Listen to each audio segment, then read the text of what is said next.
Hello mga kabibig! Welcome back sa bagong YouTube channel. Ito ang pinakamaingay ng YouTuber sa balatang YouTube.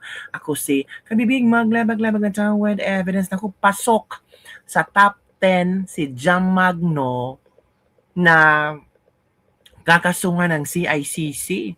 Akala ko mas matalino ka kay VP Sara Jam Magno. Gumagawa ka pala ng illegal?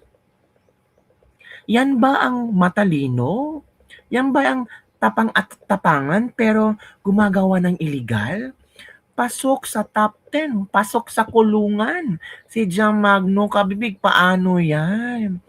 Naku, iiyak na naman yan. O di kaya tatawa lang din yan. Kasi proud na proud siya eh.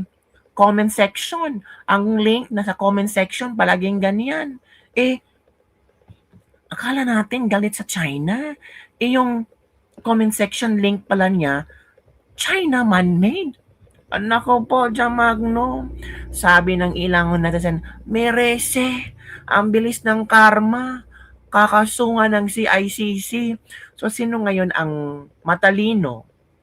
Kinukumpara mo ang sarili mo kay VP Sara na mas matalino ka pa kay VP Sara at mas may karapatan ka pang tumakbong presidente kumpara kay VP Sara na kung hindi matalino si VP Sara, edi bobo ang iyong pagtingin kay VP Sara. Pero ngayon, sinong kaawa-awa? Diba? Kakasuhan ng CICC dahil nagpo-promote ng mga illegal na mga sugal. Nako, ito kabibig ha, i-share ko sa inyo ang trending at pinag-uusapan ngayon. Aside from Jam Magno, marami pala. Sabi ni Tio Moreno, pasok sa banga si Jam Magno. Yan na. Yan na ang sinasabi natin. Ito, pasok sa banga si Jam Magno. Inilabas ng Cybercrime Investigation and Coordinating Center, CICC, ang listahan ng top 10 influencers na umano'y sangkot sa pagsusulong ng illegal na online gambling.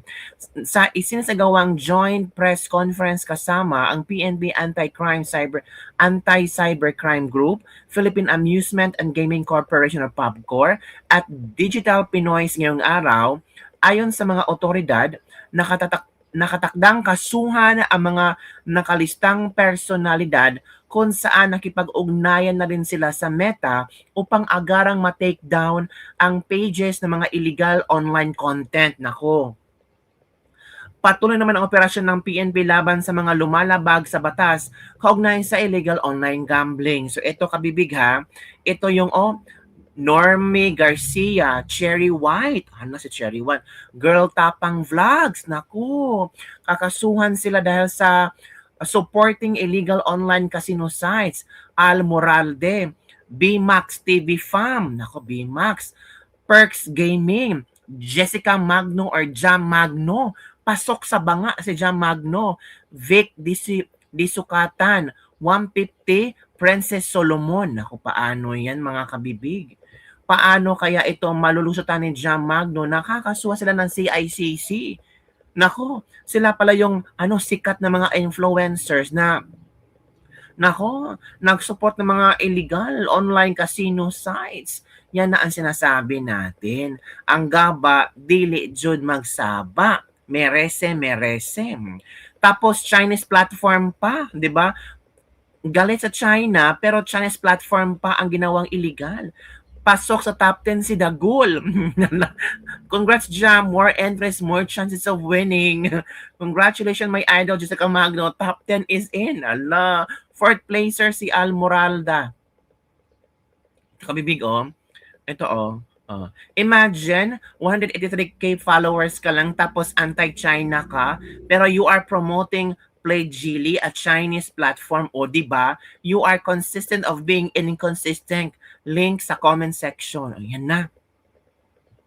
Sabi ni Tio Moreno, Dear Jam Magno, last January 23, 2026, I received a report that you are promoting Sugal despite your claim that you were born rich and will die rich. So I have to chat some people to confirm whether or not the platform you're promoting is licensed by PAGCOR. And today you are now included in the list of social media influencers who are promoting illegal gambling platform. ruining the lives of poor Filipinos. Jam, you may think I am abog, but the abog is aboging. Good luck. Ask help from Martin Añeda Romualdez or the Tingog Party List. As their attack dog, they will definitely save you from the possible cases that may be filed against you. Yan mga kapipig. Merese, karma. Hala ka, Jam. Sino kaya ang tutulong sa'yo? Nako, ito pa mga kabibig ha, may nakita akong, grabe din pala ito si Eloy Bugris, no? Nako, Eloy Bugris, banatan mo nga si Jam, ito si Chinito Tisoy, binanatan na din si Jam Magno kabibig sa top 10 si Jam Magno, illegal. Grabe, hanapin natin kabibig ha, hanapin natin. In fairness kay in fairness kay Jam Magno, parang hindi rin siya takot, 'di ba? Parang confident si Jam Magno, pero let's check. Okay, let's watch this video. Wait muna ha. Ito na. Wait, walang sounds. Wait. Influencer na nagpo-promote ng illegal online casino sites. Wala. Tapos kung makapagsalita ka, ang linis-linis mo. Parang sino kang ang linis-linis. Ayan, oh. Jessica Magno. Agay! Promoting Play Geely Chinese platform pretending to be Pagcor accredited site. Wala. Taktay ka ngayon, gasol. Yan na ang problema ngayon. Kapit sa patalim si Gasol. Di ba?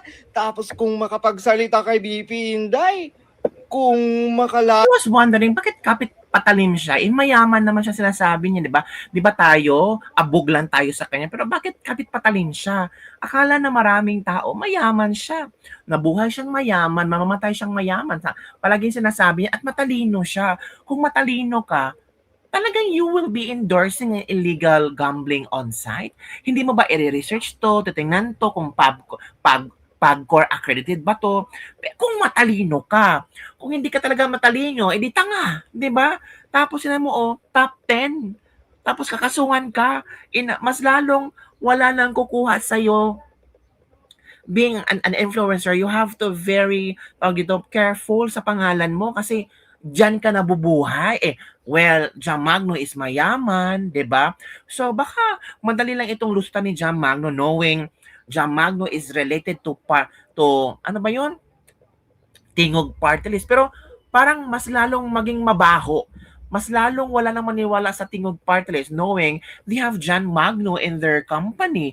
Di ba mas lalong, wow, isa sa mga Tingog Party List member, nag-i-endorse ng illegal na sugal na nakasira ng maraming pamilya. Tingog Party List pa ba yan? Akala natin yung Tingog Party List is yung talagang yumayakap sa kahirapan, tumutulong sa mga mahihirap. Yung isang member nila Dan, ay nako, tumutulong para maging mas lalong mahirap ang mga tao, 'di ba? So nakakahiya. Paano 'yan? It kay VP Inday. Akala mo naman talaga ang linis-linis ng konsensya. Akala mo naman talaga sinong Virgin Mary. Paktay ka ngayon, Gasol. Yon mga kabibig. Paktay talaga si Gazul ngayon, Gazul. Pero 'di ba? As in naaawa kayo kay Jam Magno. Ako hindi ako maawa kay Jam Magno eh. Sa ginawa niya kay VP Sara, sinabihan niyang mas may kredibilidad pa na mas magaling pa siya kay VP Sara, mas matalino pa siya kay VP Sara na maging presidente. Wow. Coming from you, nag-endorse ng illegal na sugal. Sabi ni Attorney Rowena Guanzon, congrats Jam Magno. Kulang pa pala ang kita kay Tamba, kaya nag-promote ka pa ng illegal na sugal. Ay, ang daming Ikaw pala, Jam, ha? Kaya pala. Yan ba yung mas matalino pa daw kay VP Sara? Pakdot na san si Jam Magno, di ba? Kalma, that's why my lawyers are here. File that case and I will meet you all in court, good faith. Simple as that. Uy, Hala, ito daw ang komento ni Jam Magno mga kabibig, kalma lang daw. Sabi ni Jam Magno, kalma lang. I have my lawyers. File it in the court. We're here to face it. Yan. Kalma. That's why my lawyers are there. File that case and I will meet you all in court in good faith. Simple as that.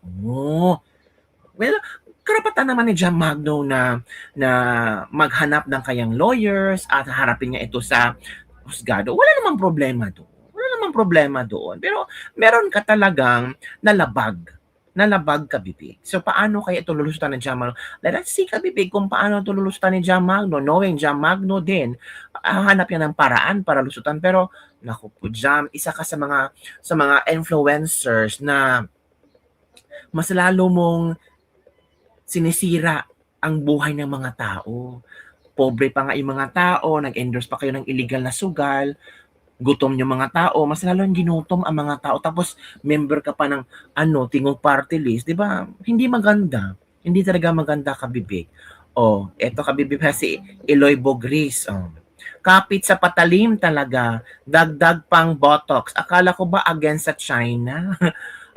Jam Magno promoting Pledgili Chinese platform pretending to be Popcorn accredited site. Ayun pala.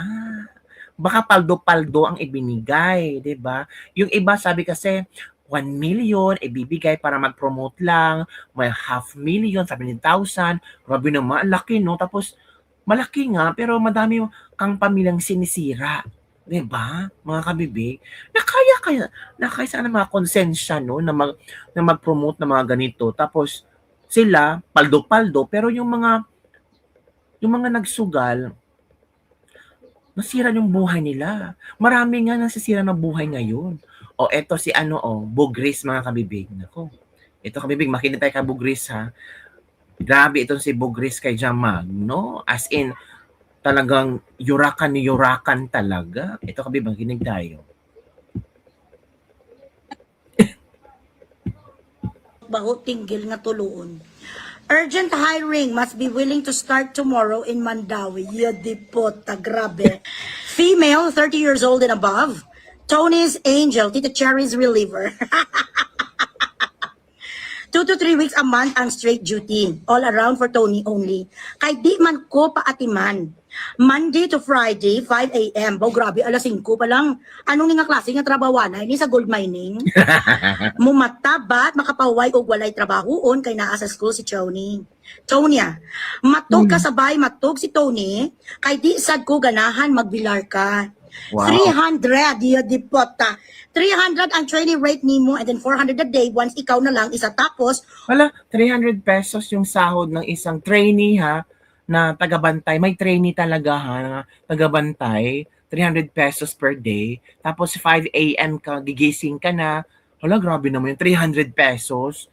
Liit naman na, hindi yan minimum wage ha. Ano ba naman yan? Open to increase after 6 months depende sa inyong performance. Grabe naman, increasing after 6 months. So magkano ang increase mo? So from 300 to 1,000, pwede na ba yan? Or baka 300 to 500 lang? O ano ba naman yan? Tapos ang dami mong trabaho. Akala ko ba yayamanin? Tapos ang kaya mo 300? Dugyot nga offer ito.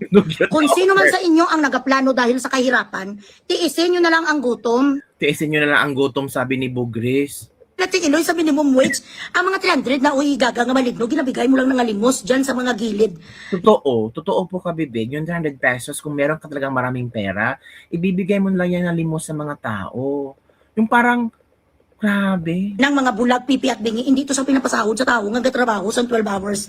Tapos marami pa sa mga do's and don'ts. Bawal gyud ang ga-process para mo abroad kay kami mahasol diri og madawat ka.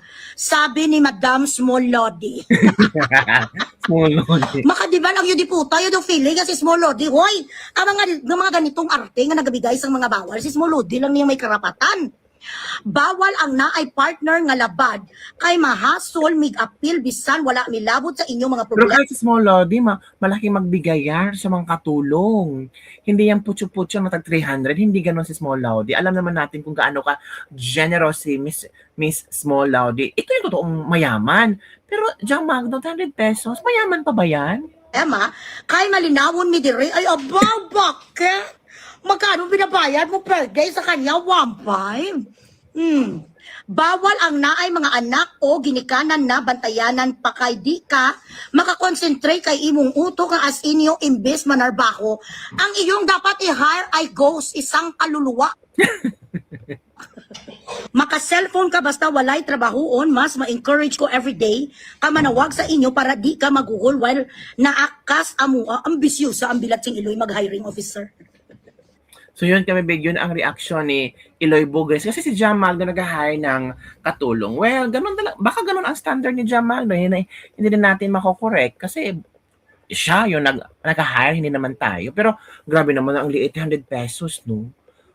Training fee pala. Wow, training? May pa-training pala yung magbantay ng bata. Diba? Kalerki.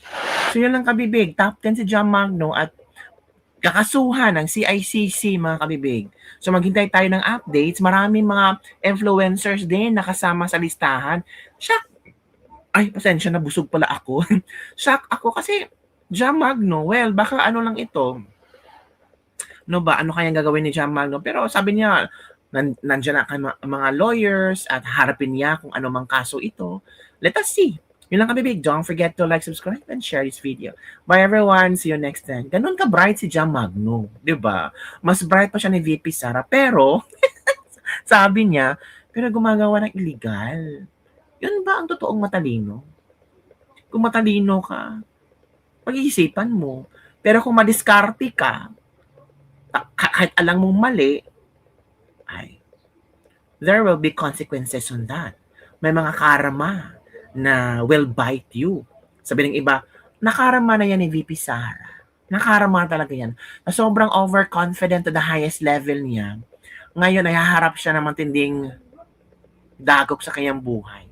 At sana, no, sabi ng iba, tutuhanan nyo na yan. Kasi, mayaman yan eh. Kaya yan. Yun lang kabibig. Diba?